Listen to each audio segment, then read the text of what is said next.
छात्रों, कल अपने जिस क्लास में बी प्रथम वर्ष की जिस क्लास में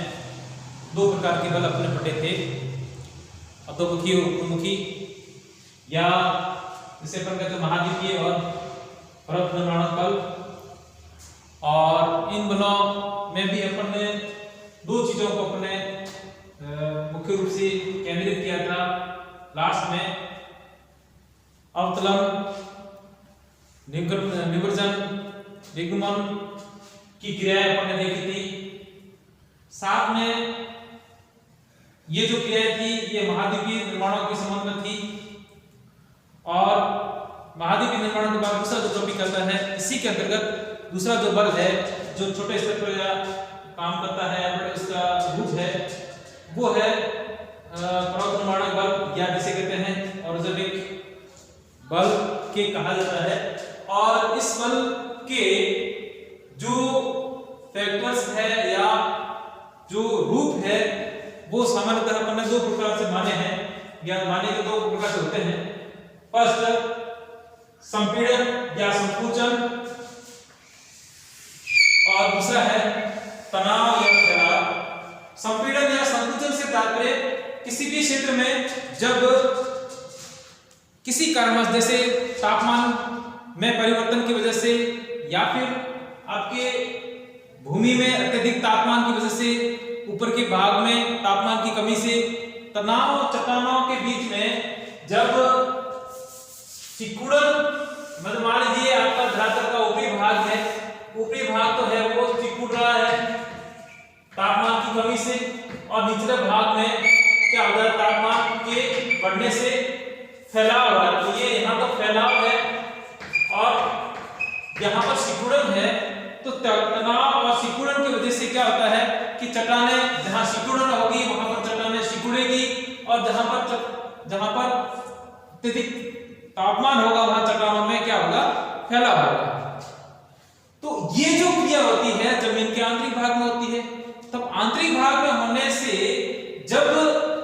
ये दोनों अलग अलग रूप, एक कंडीशंस में चट्टान में क्या होता है, सिकुड़न होती है, दूसरी कंडीशन में क्या होती है, चट्टान में फैलाव होता है। जिस प्रकार से कोई रबड़ होता है, उस रबर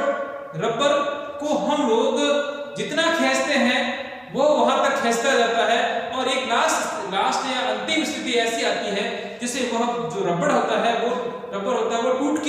टूट जाता है। जब ये टूटता है तब क्या होता है कि जो भी भाग होता है कि वो उसमें दूध टूटता है तो क्या दूध अलग अलग हिस्से हो जाते हैं और अपने गंतव्य स्थान पहुंच जाते हैं। ठीक वही कंडीशन यहाँ पर पाई जाती है कि जमीन पर जब अत्यधिक मात्रा में दो भागों में खिंचाव होता है, वो खिंचाव के कारण कुछ भी हो सकते हैं। एक भाग में ज्यादा प्रेशर पड़ रहा हो, एक भाग स्थिर रहा हो, एक भाग में या नीचे से कोई भाग ऊपर उठ रहा हो, या ऊपर से कोई ज्यादा दबाव पड़ रहा हो, तो कुछ भी ऐसा कारण हो सकता है कि चट्टान में मूवमेंट होता है। और मूवमेंट होने की वजह से वो मूवमेंट इतना स्लो मोशन में होता है कि उसे हम लोग आसानी से देख नहीं पाते हैं। कारण इसका ये भी हो सकता है कि फॉर एग्जांपल कि मैंने ये चट्टान है, इस चट्टान को इस प्रकार से मैंने, मान लीजिए ये चट्टान है और इस चट्टान का ये भाग है, इसमें ये इसके टुकड़े हैं, और ये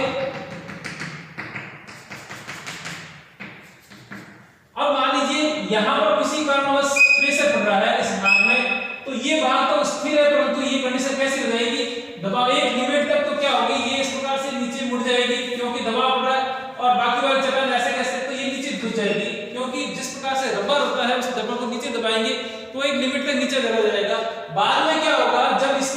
इसकी जो कैपेसिटी है, इसकी जो सहन करने की सीमा समाप्त हो जाएगी, तो समाप्त होने के बाद क्या होगा, ये भाग फूट जाएगा, और फूटने के बाद एक ये वाला भाग स्थिर रह जाएगा। तो ये भी हो सकता है, एक भाग इधर से दबाव हो सकता है, बीच में से ऐसे प्रेशर हो सकता है, तो दोनों भाग स्थिर, बीच का भाग टूट जाए, ऐसा भी हो सकता है, इधर से भी ऐसा हो सकता है, कुछ भी कंडीशन हो सकती है। और इस कंडीशंस के अंतर्गत क्या होता है कि जमीन में विभिन्न प्रकार की, जमीन के आंतरिक भाग में विभिन्न प्रकार की आंतरिक स्थलाकृतियों का निर्माण होता है, और उन स्थलाकृतियों को हम लोग अलग अलग नामों से जानते हैं। और स्थलाकृतियों का जो रूप है वो इस प्रकार से हो सकता है, और उनके पीछे जो कारक होते हैं वो कारक भी इस प्रकार से कि यदि हम लोग जमीन में संकुचन की क्रिया होगी तो क्या होगा, वलन या फोल्ड बनेंगे या सवलन निर्मित होंगे। और यदि तनाव यानी कि खिंचाव की क्रिया होगी तो खिंचाव की क्रिया से जमीन में दरार उत्पन्न हो सकती है, भ्रंश उत्पन्न हो सकता है, रिट गाठी बन सकती है, हॉर्स पड़ोस बन सकती है। तो इस प्रकार की जमीन में विभिन्न प्रकार की आकृतियों का निर्माण होता है। हम लोग आज केवल संपीड़न मूलक बल यानी कि जिससे संकुचन की क्रिया होती है उन संपूर्ण मूलक बल से कौन कौन सी इस आकृतियों का निर्माण होता है और वो जमीन पर किस प्रकार से दिखती है और उसका रूप किस प्रकार का होता है। तो संपीड़न मूलक बल से तात्पर्य ऐसे बल जो किसी भी धरातल के किसी भी भाग में चट्टानों को मोड़ने, अब संपीड़न किसी भी रूप में हो सकता है कि यदि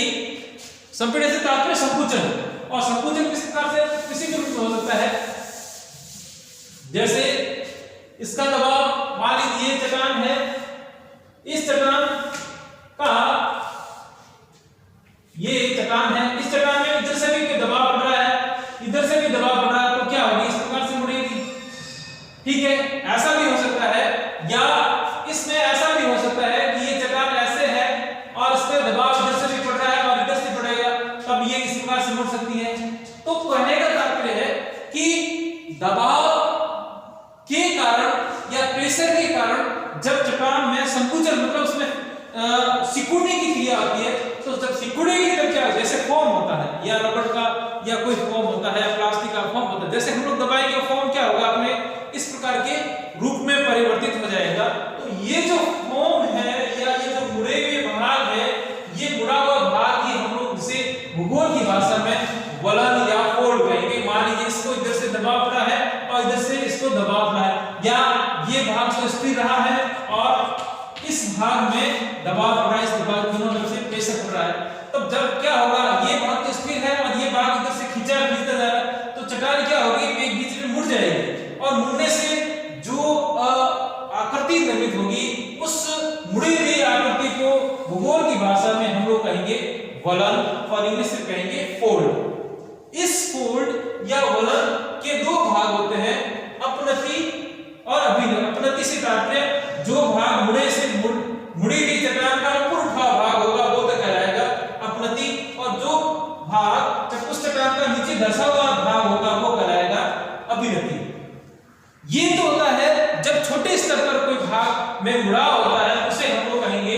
वलन, और यही वलन जब हजारों किलोमीटर में फैलता है तो वो कहलाता है सवलन या कहलाता है सब। अब इस वलन में जैसे अपना एक एग्जांपल आपने देखा होगा कि वलित पर्वतमाला किसे कहेंगे, ऐसे पर्वत जिनका निर्माण चट्टानों के मुड़ने से हुआ, यानी कि जो उठा हुआ भाग है वो तो पूरा पर्वत बन गया और जो नीचे धंसा हुआ भाग है पूरी गहरी खाई या घाटी के रूप में बने। जैसा अपने हिमालय के रूप में भी अपन कह सकते हैं कि हिमालय उस विशाल पर्वत की एक उठी हुई अपनति या सब अपनति कह सकते हैं, और नीचे धंसा जो गंगा का मैदान था वो इसके नीचे अभिनति के रूप में इसका निर्माण होता है। तो इसी प्रकार से यहाँ पर टैकी सागर का नाम आता है, जब पेंजिया और पेंथासा का नाम आता है, इसके बीच में जो मुड़ी हुई भाग थी वो उसे टैथी सागर अभिनति कहते हैं। उस अभिनति का तात्पर्य यही है कि टैथी सागर एक प्रकार की खड़ थी जो चट्टान के मुड़ने से नीचे की तरफ दबी थी, तो वो जो अभिनति यानी कि इस मुड़े हुए वलन में जो उठा हुआ भाग है वो तो कहलाएगी आपकी अपनति, और जो नीचे धंसा हुआ भाग है वो कहलाएगी अभिनति। ये जो वलन होता है ये जब छोटे स्तर पर होता है तो अलग अलग नामों से, अलग अलग आकारों से, अलग अलग उसके एंगल से और अलग अलग उसके रूप से अलग अलग नामों से जाना जाता है। जैसे फॉर एग्जांपल कि यदि जब किसी चट्टान में दोनों किनारा मतलब मोड़ है वो दोनों किनारों पर समान है, जैसे इधर से भी यदि 60 एंगल है तो इधर से भी वो 60 एंगल बताता है, तो ऐसे वलन यानी कि दोनों किनारे या दोनों चट्टानें समान रूप से मुड़ी हुई है, तो ऐसे चट्टानों को या ऐसे वलन को हम लोग कहेंगे सममित वलन कहेंगे, यानी कि जहां पर दोनों भाग है वो बराबर भागों में विभाजित हो या बराबर एंगल में मुड़े हुए हो, ऐसे भाग को हम लोग कहेंगे सममित वलन। दूसरा आता है असममित वलन। असममित वलन में क्या होता है, एक भाग होता है अत्यधिक मुड़ा हुआ होता है, मतलब एक भाग अत्यधिक मुड़ा हुआ होता है, दूसरा भाग सामान्य मुड़ा या सामान्य ढाल वाला होता है, तो ऐसे भाग को ऐसे वलन को हम लोग कहेंगे असममित वलन। असममित की विशेषता यह है कि एक में ढाल अधिक होगा, दूसरे में ढाल तीव्र होगा। तो यानी ये पूरी बात मैं कर रहा हूं मुड़ने की, यानी मुड़ाव किस प्रकार का है और मुड़ने वाले भाग को ही हम लोग कहते हैं, मुड़ने वाले भाग को ही हम लोग वलन कहते हैं। तो इसमें एक भाग है जिसमें मुड़ाव अत्यधिक रहता है, उसे हम लोग कहेंगे एक भाग मुड़ाव अत्यधिक है, दूसरे में ढाल सामान्य है। इस प्रकार की स्थिति को हम लोग कहेंगे असममित वलन, यानी कि असमान वलन। तीसरा आता है एक दिग्गज वलन। एक दिग्गज वलन से तात्पर्य एक ढाल तो बहुत कम हो और एक ढाल तीव्र हो, मतलब इसमें जो ढाल था वो सामान्य से थोड़ा सा तेज था, इसमें एकदम ढाल तीव्र हो और इस प्रकार की स्थिति होती है। तो इस प्रकार मतलब यहाँ तो पूरा का पूरा बड़ा ढाल है और ये यहाँ दूसरे वाले हिस्से में ये एकदम लगभग खड़े ढाल के समान होता है, उसे हम लोग कहेंगे एक दिग्गज वलन। चौथा जो वलन होता है वो होता है समनत, मतलब समान नति वाला, मतलब इधर से भी है इस प्रकार से। तो ये यहाँ के इस प्रकार से भूमि है चट्टान, और चट्टान में जितनी इधर दिशा मुड़ी उतनी उसी वापस उसी दिशा में मुड़ी है। तो इस प्रकार के वलन को हम लोग कहेंगे समनत वलन। शयान वलन में क्या होता है कि पूरी की पूरी चट्टान नीचे की तरफ जब जाती है इस प्रकार से, और एक प्रकार के वो यू शेप में या मुड़ी हुई इस प्रकार मुड़े हुए घुटने के समान हो जाती है। तो ये जो रूप होगा वो मतलब ये चट्टान इधर से होगी वापस नीचे, ये भाग इस प्रकार से, तो ये पड़ी हुई अवस्था में ये इस प्रकार से नीचे की तरफ मुड़ी होगी, इसे कहेंगे शयान वलन या परिवलित वलन। पांचवा और छठी होती है प्रतिवलन। प्रतिवलन में क्या होता है, चट्टान का एक हिस्सा दूसरे हिस्से परिवलन की जो परिवलन ये शयान वलन था, शयान में चट्टान एक दूसरे जाती है, परंतु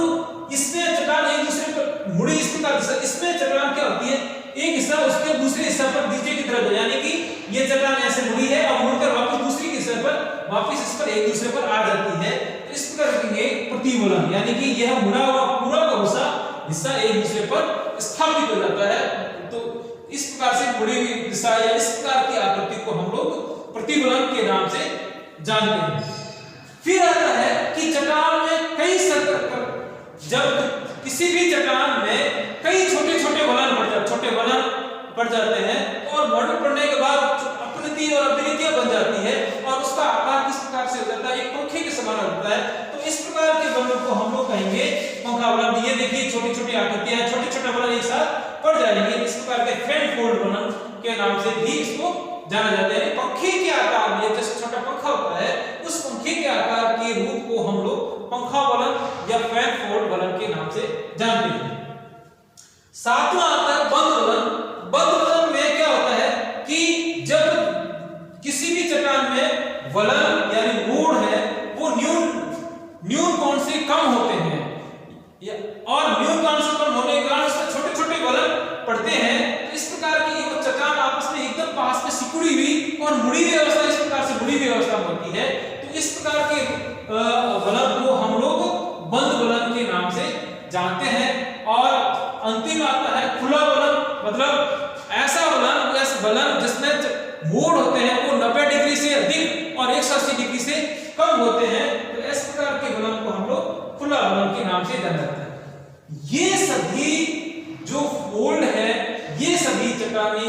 मोड़ है, वो मोड़ किस पे पाए जाते हैं, जमीन के अंदर अलग अलग प्रेशर से, अलग अलग प्रेशर या अलग अलग दबाव से, अलग अलग रूप में दबाव के स्वरूप में और उनके कार्यकाल में चट्टानों की स्थिति पर, चट्टानों में पाए जाने वाले इसके रूप पर, चट्टानों की केमिकल उसके वेदरिंग पर, उस पर पड़ने वाले दबाव के अनुसार इनका रूप निर्धारित होता है। यदि जो बल है या यदि प्रेशर है कम है तो सामान्य आकार का सममित वलन, यदि प्रेशर अधिक है वो उसमें उसी के अनुसार से बनेगा, कुछ तीव्र गति से बनेंगे कुछ। तो डिपेंड क्या करता है कि जमीन जो दबाव देने वाले हैं या आपके संकुचन की क्रिया में जो संकुचन की क्रिया को प्रभावित करने वाले हैं वो जो बल है उन बलों का रूप किस प्रकार का है, उनका समय किस प्रकार का है, ये सब भी रूप है। किसी भी चट्टान में या मुड़ने की क्रिया में मुख्यतः चट्टान की संरचना पर भी निर्भर करते हैं, उसके चट्टान पर बढ़ने वाले बल की रूप पर भी बल के दबाव पर भी पड़ते हैं, और बल के साथ साथ उसके समय के पर भी दबाव पड़ते हैं, और साथ ही वो चट्टान किस प्रकार की है, वो किस प्रकार की रासायनिक संरचना से बनी हुई है, उस पर भी निर्भर करते हैं। यदि कोई चट्टान कमजोर है तो नो डाउट वहां बल उतना ही